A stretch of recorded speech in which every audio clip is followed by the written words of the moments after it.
3 weeks back, something occurred deep in Oregon's northern mountains that defies all rational explanation. A helicopter rescue team captured footage of an entity that, according to every scientific textbook, simply cannot exist. The pilot? He still wakes up in cold sweats. The 2 hunters who accompanied him? Their hands tremble whenever the subject comes up. This is their story. Picture this. It's a Tuesday morning, and somewhere in the Cascade Range, a 28-year-old experienced hiker has vanished without a trace. His girlfriend had said goodbye to him just 2 days earlier at a trailhead, expecting a simple call Monday night when he completed his route. That call never came. By Tuesday morning, she's dialing the sheriff's office, her voice tight with worry. Now here's the thing. This wasn't some rookie making beginner mistakes. This guy knew his stuff. Top-tier equipment, GPS technology, emergency provisions, the works. His planned trail was well established, the kind rangers could navigate blindfolded. Under any normal circumstances, someone with his expertise should have breezed through this hike. But normal circumstances weren't what awaited him in those woods. The region where he disappeared, notorious for its labyrinthine canyon systems and forest so dense it could swallow a person whole. Even veterans of the wilderness could lose their bearings in those woods. By Tuesday afternoon, the sheriff had mobilized a ground search team. But listen, trying to search that terrain on foot is like trying to find a needle in a haystack the size of a small country. Endless forest, treacherous ravines, rocky formations creating countless hiding spots where a human body could vanish completely. Hours passed. Nothing. That's when they called in the helicopter. The pilot climbing into that aircraft had 15 solid years of mountain rescue under his belt.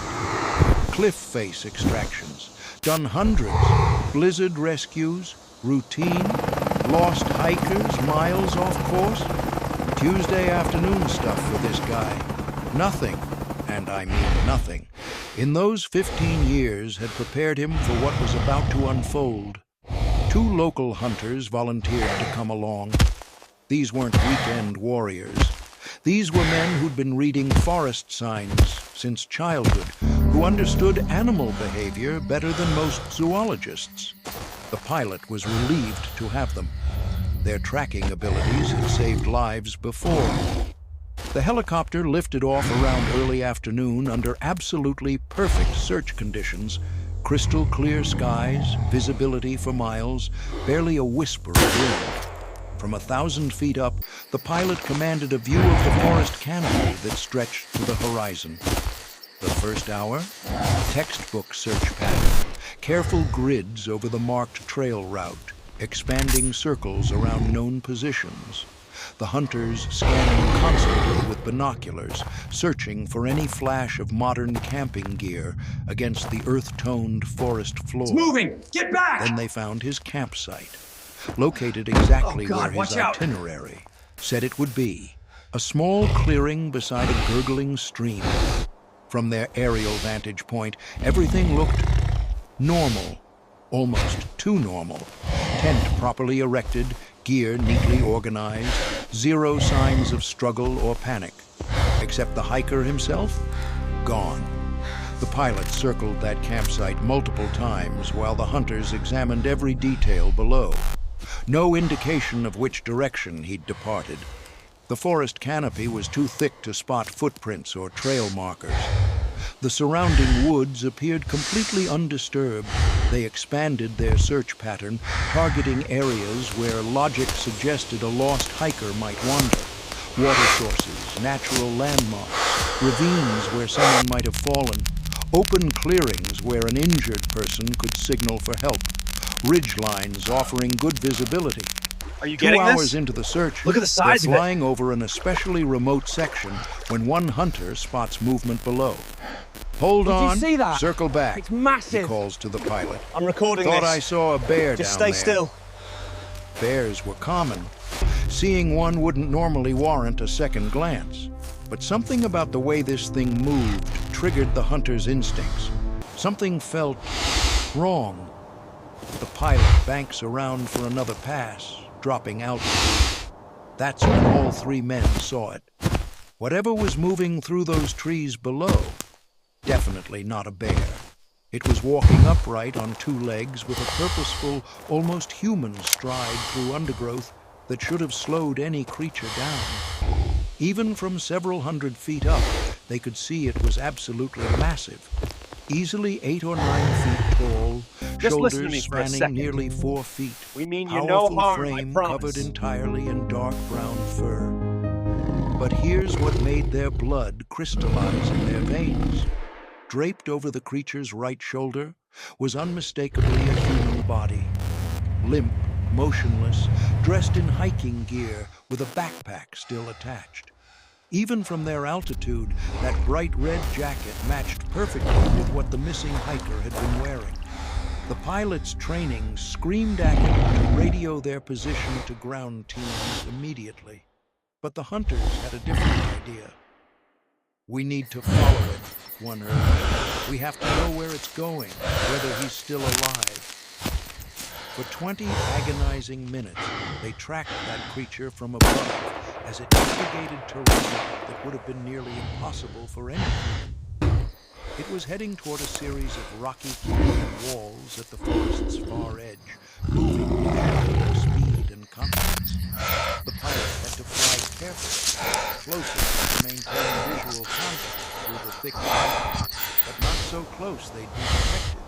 Multiple times they nearly lost sight of it in a particularly dense section. Only the hunters' tracking expertise kept them on target. This thing knew exactly where it was going. It wasn't wandering. Look at the size of Following it. what appeared to be a well-traveled route. It hasn't moved. Crossing streams, navigating fallen logs. Is it real? Pushing through brush that would stop humans cold, all while carrying a full-grown man as if he weighed nothing. Then the hunters noticed something that made the situation even more disturbing. The forest floor along this creature's path showed signs of regular use. Branches broken at unusual heights. Earth compressed in places that should be undisturbed. Crude trail markers made from arranged stones and sticks. This wasn't a one-time thing. We have This to go creature now. had been using It's getting this route agitated. repeatedly. Get in the helicopter. Eventually, the creature reached its destination, the base of a steep canyon wall. They watched it disappear into what appeared to be a cave entrance, partially concealed by overhanging vegetation. From their aerial position, they could see the entrance was far larger than it first appeared, easily accommodating that massive creature. The pilot circled several times, mapping the terrain. Steep, rocky walls, Get back! minimal vegetation, Run, we have to zero run! established trails. Ground teams would need specialized climbing equipment to reach this location. By the time backup arrived, it might be too late for the hiker. The debate inside that helicopter was intense but brief. Protocol said wait for backup, wait for proper procedure. But the hunters made their case. Every minute counted. If that creature was preparing to kill and eat the hiker, or if it already had, time was the enemy. A large ground team might provoke it and endanger the victim even more. They needed to act now. Finding a suitable landing zone near that canyon proved nightmarish. The terrain was brutally rugged, heavily forested, with precious few clearings. The pilot finally spotted a small meadow, roughly half a mile from where they'd seen the creature enter the cave. Barely large enough for safe landing, surrounded by tall trees that made the approach treacherous. It was their only It's changing option. direction, heading for the ridge. As the pilot began his descent, his hands were shaking on the controls. 15 years of search and rescue, and he'd never encountered anything remotely like this. Wild animals were unpredictable enough. But this creature was something else entirely. Its size, Secure that its line, we're apparent running out of time. intelligence It's made it secure, boss. potentially We're good to far go. more dangerous than any bear or mountain lion he'd ever dealt with. The landing was rough but successful, with barely 20 feet of clearance between rotor blades and surrounding trees. The hunters immediately began gathering equipment: rifles, ammunition, first aid supplies, rope, radio gear. They moved with practiced efficiency, but there was tension in their movements that hadn't been there during routine hunting trips. They were preparing for something none of them had ever faced before. Standard procedure said the pilot should stay with the aircraft, maintain radio contact, be ready for immediate evacuation if needed. His job wasn't to track dangerous wildlife through forest, but the hunters pushed back hard. "We need everyone for this," one insisted. "This isn't normal. That thing we saw is bigger and potentially more dangerous than anything we've ever encountered. We can't afford to split up." The pilot resisted initially, citing safety protocols, but the hunters pressed their case with increasing urgency. Time was running out. The creature had demonstrated clear intelligence. They might need every advantage to outthink and outmaneuver it. After several minutes of heated discussion, the pilot made the decision that would haunt him for weeks. He would go with them, but only after disabling the helicopter's engine and hiding the keys. That half-mile trek to the canyon wall took nearly an hour. The terrain was brutally difficult: thick undergrowth, rocky streams, massive fallen trees blocking their path. The hunters led, using their tracking skills to find the easiest route. Halfway there, they picked up the creature's trail. The signs were unmistakable and terrifying. What is that thing? Footprints in soft earth, nearly 18 inches long, pressed deep into the ground. The depth suggested incredible weight, far more than any known animal in the region. The prints showed a humanoid shape with distinct toe marks, but the size was beyond anything in scientific literature. Branches were broken at heights of 8 to 10 feet, far above where any normal animal would cause damage. The breaks appeared deliberate, as if the creature had been marking territory or clearing a path. Scratch marks on tree trunks, unlike anything the hunters had seen. Too high and too deep for bears or other known predators. Then came the smell. A strong, musky odor permeated the area around the trail. Unlike any animal scent the hunters knew. Organic, but alien, with an intensity suggesting powerful natural musk for marking territory or communication. As they approached the canyon wall, they found more elaborate signs. Crude structures made from arranged branches and stones, too organized to be natural, too primitive to be human. Some appeared to be markers, others possibly shelters or storage areas. Then they found the bone pile. About 100 yards from the cave entrance, scattered in a small clearing. Most were clearly from deer and other forest animals, picked clean, arranged in neat piles. But mixed among them were items that froze their blood solid. Fragments of clothing, a hiking boot, what appeared to be human bone fragments, weathered by time and exposure. The hunters exchanged grim looks.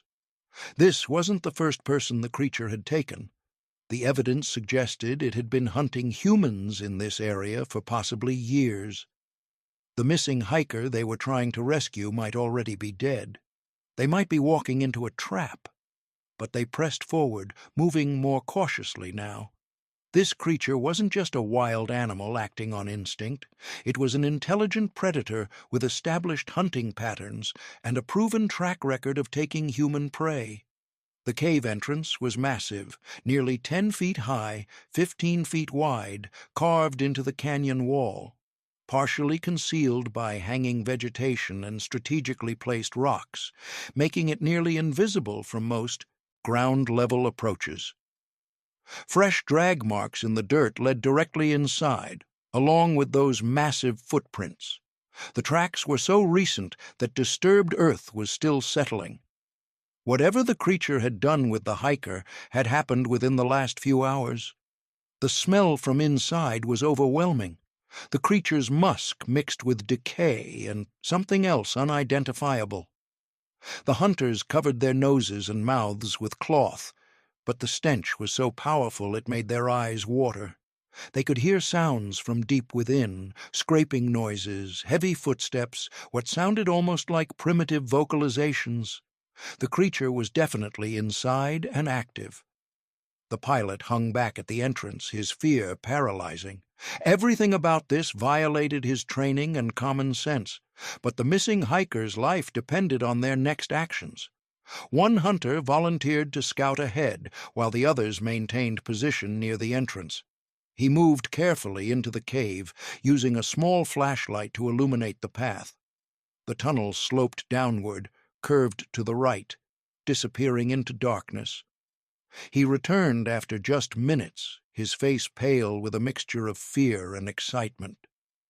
He'd found evidence of human presence deeper in the cave: scattered camping equipment, torn clothing, what looked like a makeshift prison area created by piled rocks, blocking off a small side chamber.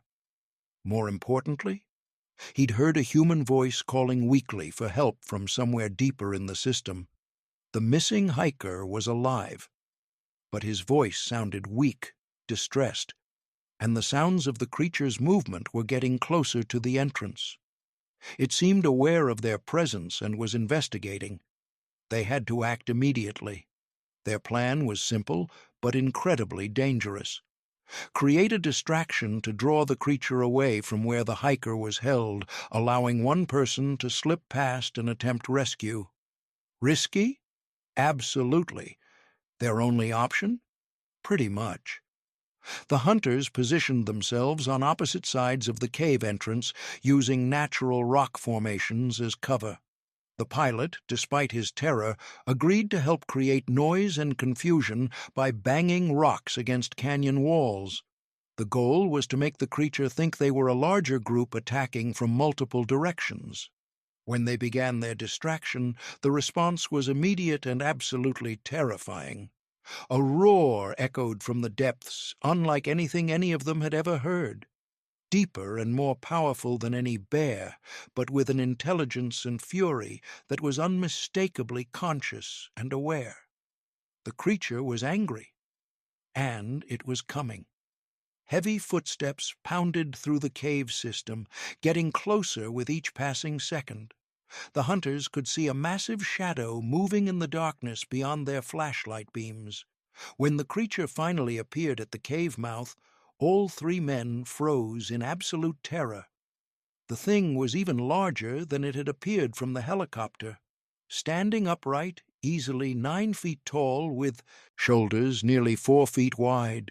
Its entire body covered in thick dark brown fur, except for its face, hands, and feet, which showed leathery dark skin.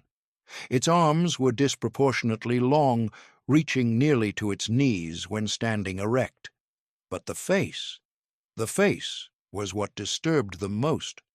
While clearly not human, it showed an intelligence and awareness that was unmistakably humanoid. Dark eyes studying the three men with what appeared to be tactical assessment rather than simple animal aggression. This thing was thinking, planning, evaluating the threat they represented. Here's what shocked them. The creature didn't charge.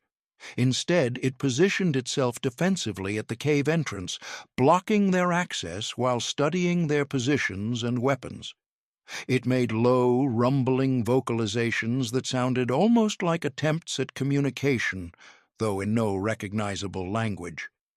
What struck all three men was how methodically the creature assessed the situation. Its dark eyes moved from one hunter to the other, noting their weapons, positioning, body language. When one hunter shifted his rifle slightly, the creature's attention immediately focused on the movement. This wasn't mindless beast behavior. It was threat evaluation and tactical planning. The creature's posture was defensive rather than aggressive. It stood with massive arms partially extended, creating a barrier between the men and the cave entrance. But it didn't advance, didn't make threatening gestures. Its breathing was controlled and steady, not the rapid panting of an animal in panic or rage. Everything about its demeanor suggested intelligence and restraint. The standoff continued for several tense minutes that felt like hours. The hunters kept rifles trained on the creature, but hesitated to fire. Despite its obvious physical threat, something about its behavior suggested it might be capable of reasoning. It wasn't attacking blindly. It seemed to be trying to understand their intentions and communicate its own. The creature began making different sounds, clicks and grunts that varied in pitch and rhythm. At first, they thought it might be calling to others of its kind, but gradually they realized the sounds were directed at them.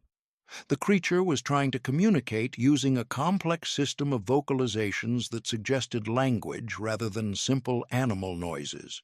When the pilot accidentally kicked a small stone, causing it to clatter across rocky ground, the creature immediately turned toward the sound, but instead of aggression, it tilted its head in what appeared to be curiosity. It made soft clicking sounds and gestured toward the stone with one massive hand, as if asking what had caused the noise. From deeper in the cave, they could hear the weak voice of the missing hiker calling for help.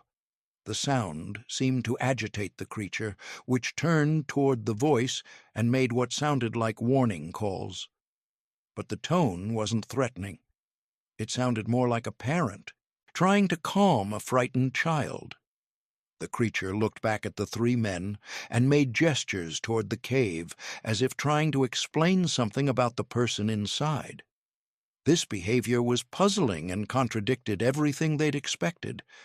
Rather than aggressive, the creature seemed protective, almost as if it was guarding the hiker rather than preparing to harm him.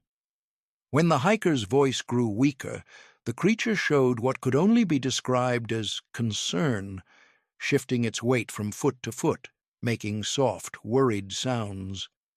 One of the hunters tried an experiment. He slowly lowered his rifle and took a step backward, away from the cave entrance. The creature's response was immediate, but not violent.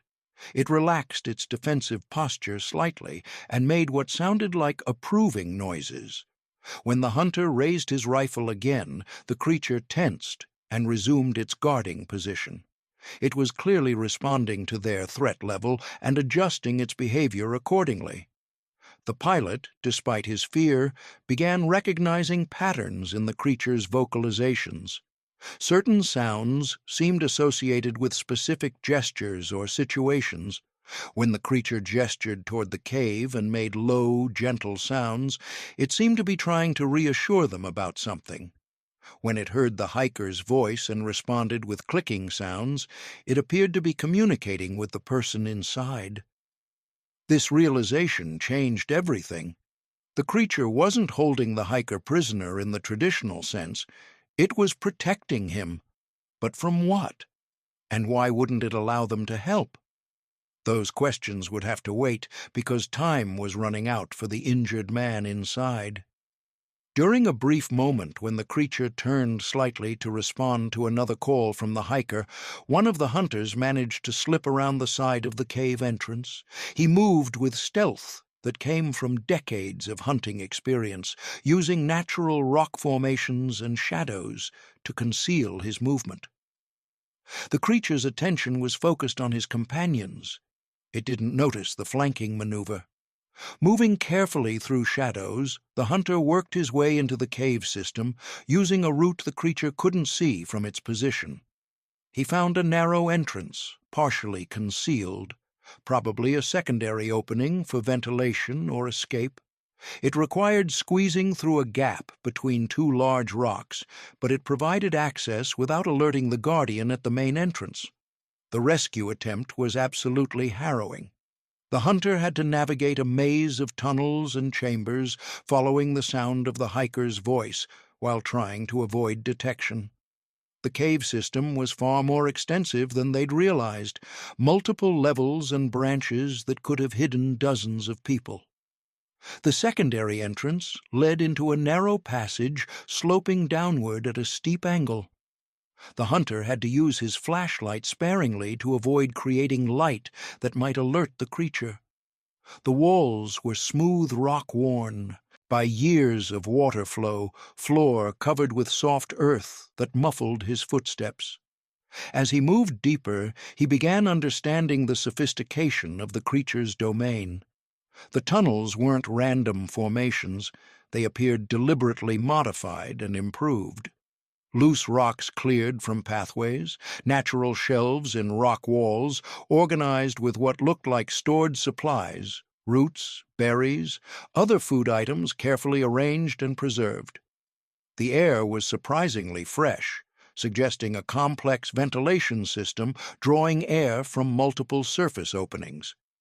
Temperature was constant and comfortable, making the cave system an ideal shelter from harsh mountain weather. It was clear the creature had been living here for a long time and had made significant improvements for long-term habitation. He found evidence of the creature's intelligence everywhere. Tool marks on walls showed where passages had been widened or smoothed. Primitive but effective drainage systems had been carved into floors to channel water away from living areas. Even more sophisticated, a series of reflecting surfaces made from polished metal objects, probably lost or stolen items from campers, positioned to redirect light from the entrance deeper into the system. The hunter also discovered something shocking. The creature wasn't alone.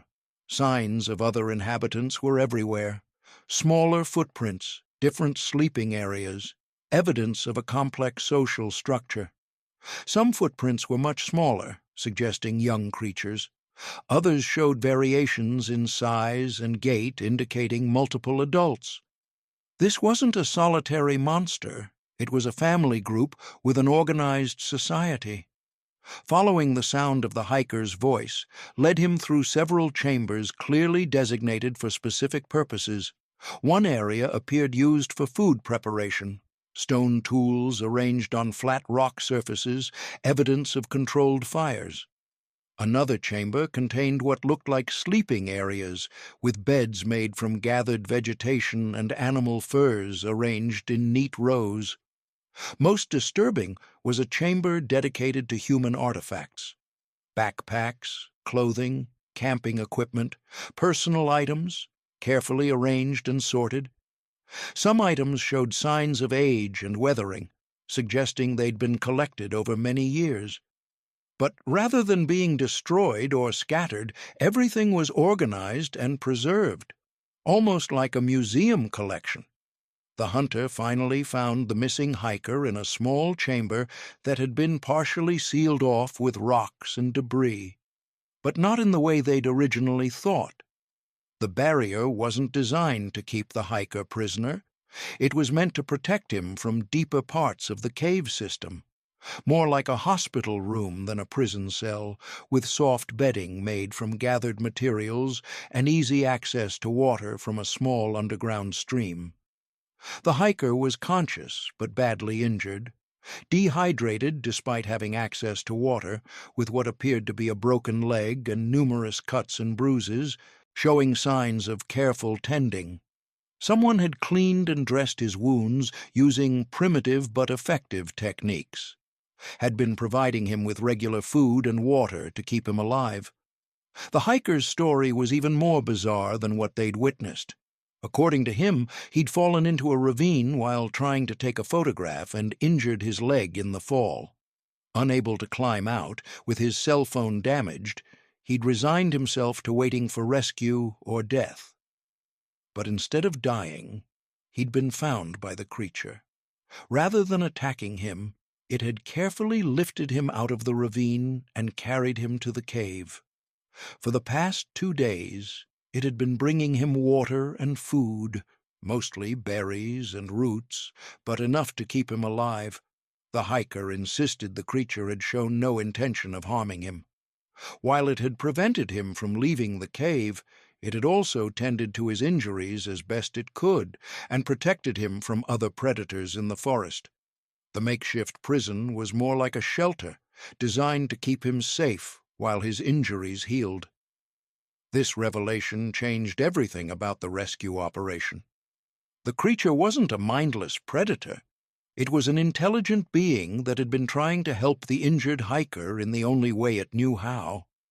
The bone pile they'd found outside might have been from natural deaths or other predators, not evidence of the creature's hunting activities. But regardless of its intentions, they still needed to get the hiker to proper medical care. His injuries required treatment the creature couldn't provide. His family needed to know he was alive. The rescue had to continue, even if it meant betraying a creature that had been trying to help. Getting the injured hiker out proved to be the most dangerous part of the entire operation. He couldn't walk on his injured leg, so the hunter had to carry him through narrow tunnels while trying to remain silent. Every step risked alerting the creature and potentially triggering a violent reaction.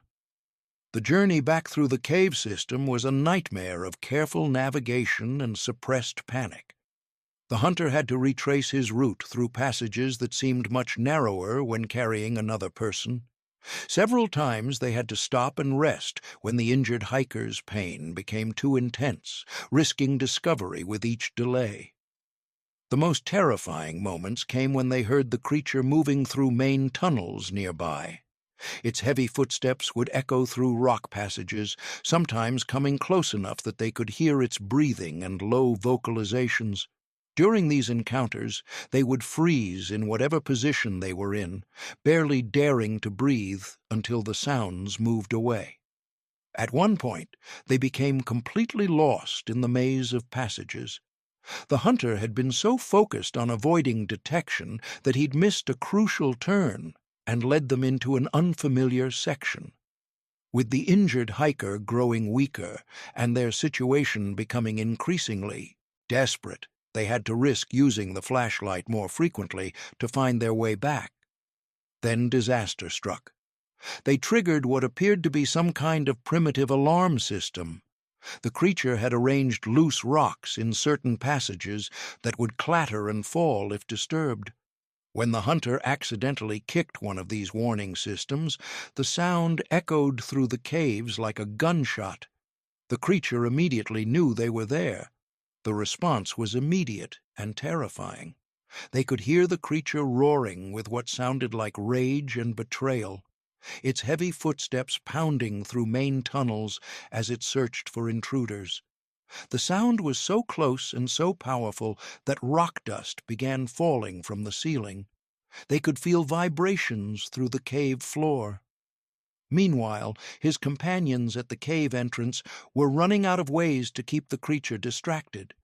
They could hear the commotion from inside and knew the rescue attempt had been discovered. Time was running out.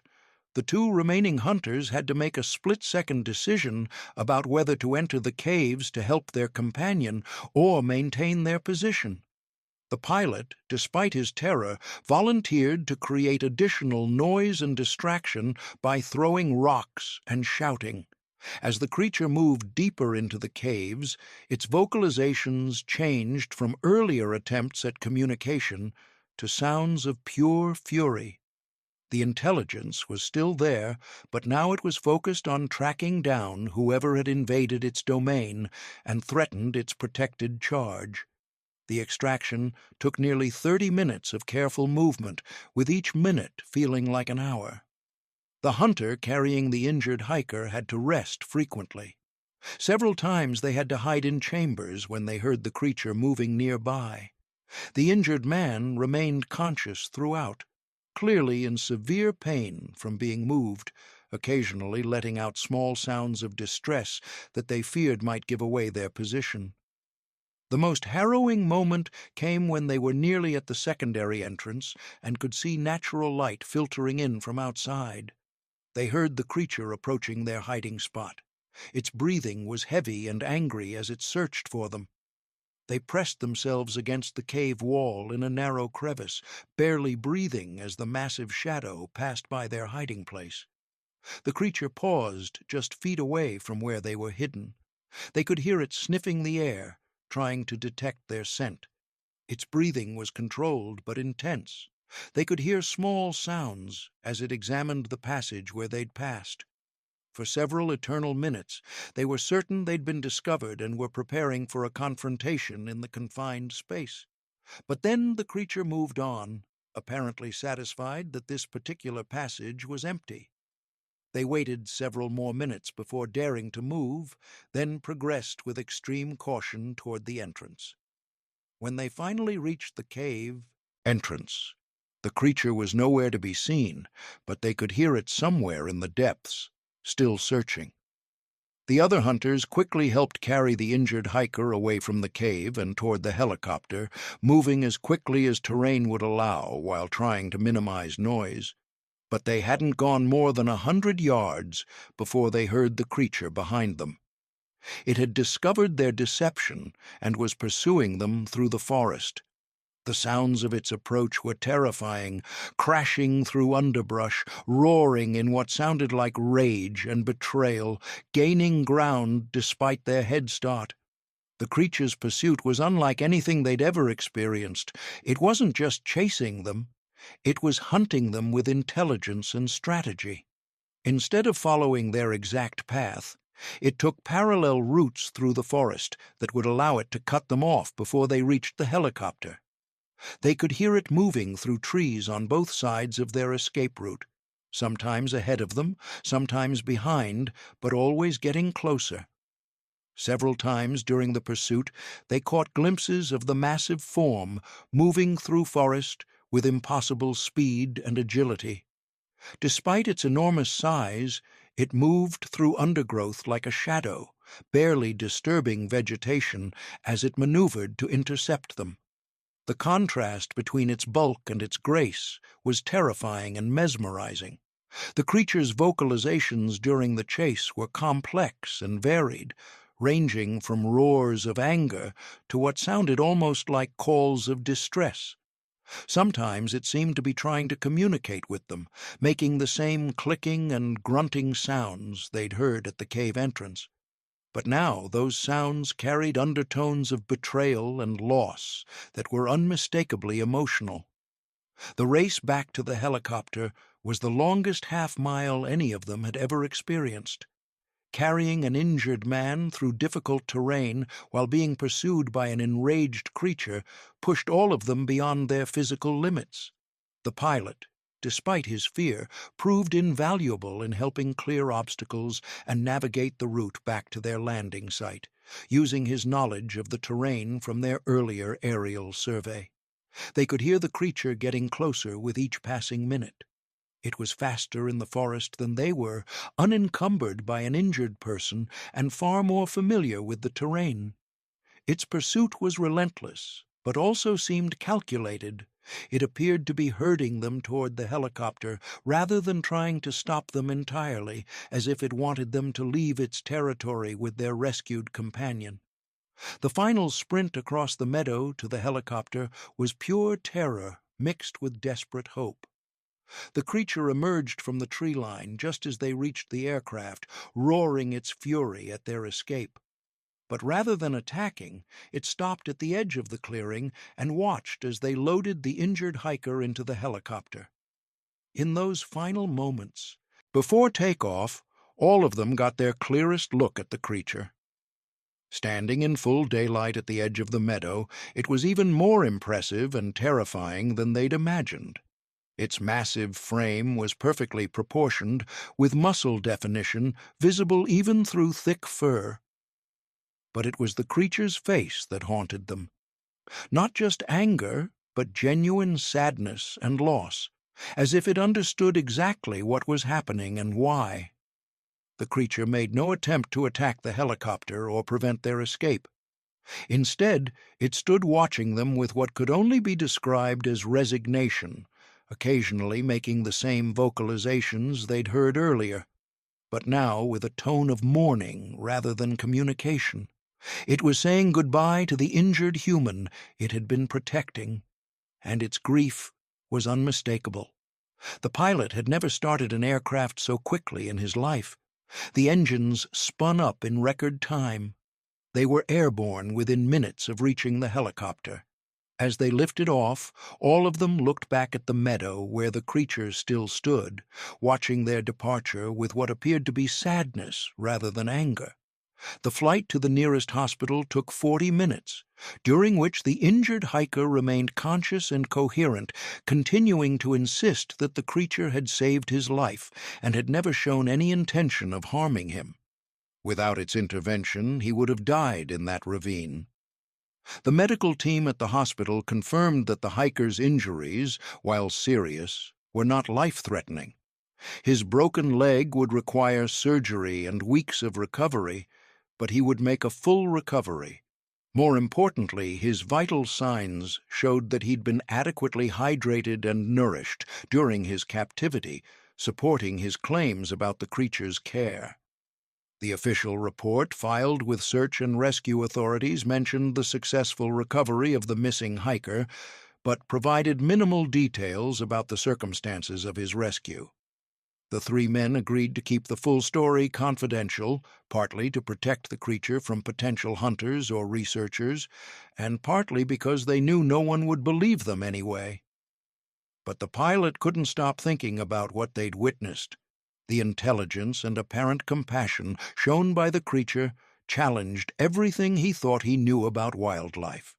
It had saved a human life, cared for an injured person for days, and had ultimately allowed them to take the hiker to safety without mounting a serious attack. In the weeks following the incident, the pilot found himself returning to the area during routine flights, looking for signs of the creature or its activities. He never saw it again, but he noticed that the cave entrance had been sealed with rocks and debris, as if the creature had abandoned its home after their intrusion. The two hunters also returned to the area several times, but found no trace of the creature's continued presence. The bone pile had been scattered. The trail markers had been removed. The forest showed no signs of the organized activity they'd observed before. It was as if the creature had vanished completely.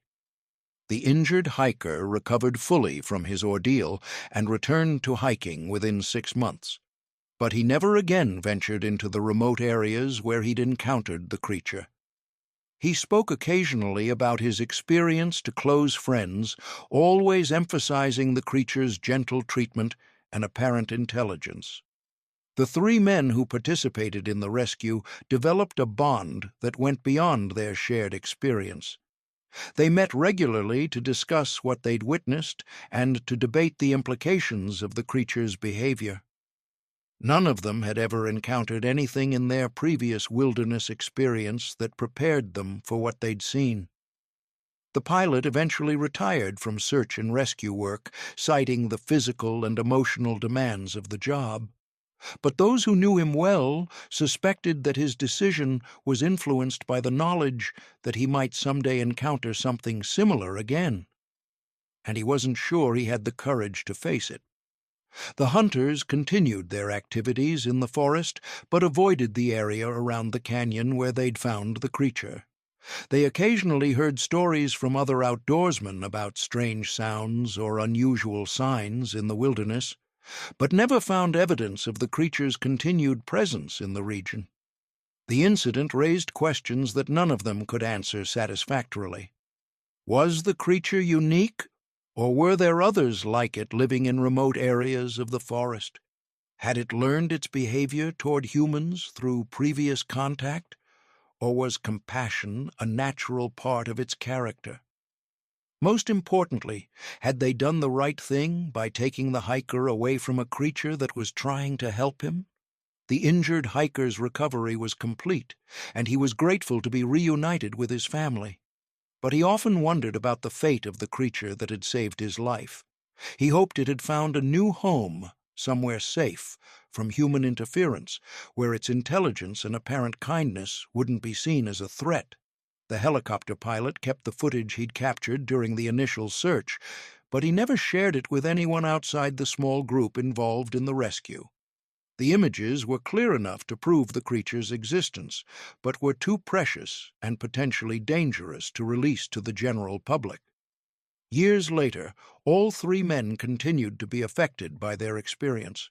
They had witnessed something that challenged their understanding of the natural world and forced them to reconsider assumptions about intelligence, compassion, and the relationship between humans and wildlife. The forest where the incident occurred remains wild and largely unexplored. Hikers and hunters still venture into its remote areas, usually without incident.